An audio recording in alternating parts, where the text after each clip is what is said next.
When you pick up the newspaper today, it's easy to read a lot of headlines and stories about all the challenges that we face, whether it's here local or maybe across the United States. But if you want to see something that's really going on right with the world, come down to the fair and see the young men and women who are showing their animals.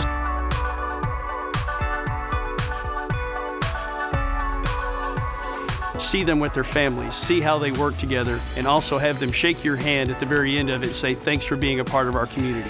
Range's support at the county fair year in and year out can be seen in multiple ways. One could be some of our volunteers that'll be running around here manning a booth that we have. Another way that we're involved is through the Livestock Show auction. This hog is barrow weighing 282 pounds. I'm Renee Cambruzzi. I am an FFA advisor at McGuffey School District here in Washington County. What we are doing in FFA and agricultural education is we're preparing them for careers, and we are also preparing them for post-secondary education. Some of the steps of going through raising a market livestock animal include purchasing feed, feeding them daily 2 to 3 times a day. They also care for their health, then training them for the show, cleaning their pens. And most people don't realize these animals are probably washed maybe even more than the kids sometimes, I think. So the livestock auction gives us an outlet for those students to sell those animals.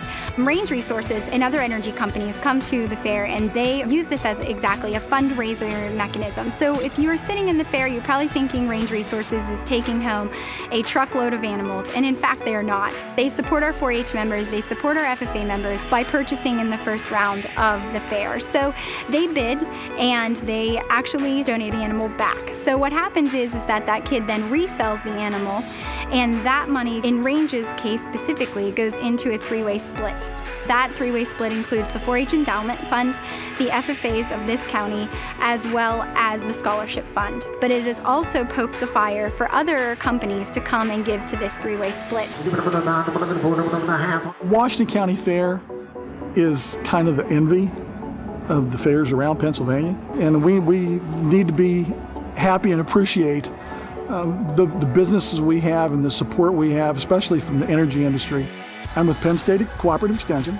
I'm the livestock educator. Sometimes people think agriculture isn't important anymore, but agriculture is still the #1 business in this state, and most states. People see sometimes the checks kids get, and it is good timing when you have the fairs around here in August right before school starts, because it is money in the pocket for school.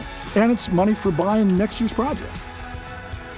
My background wasn't oil and gas. My background was being a farm kid like many people here in Pennsylvania. A lot of these kids that are here are working toward a bigger prize, and that is a career. I know that all too well after spending my handful of years in the FFA. This is the end of a long road, a road that's had a lot of challenges, but also a lot of wins. It is their stage. It's their big dance at the end of the year, and it's fun to be a part of it. Congratulations on a year well done.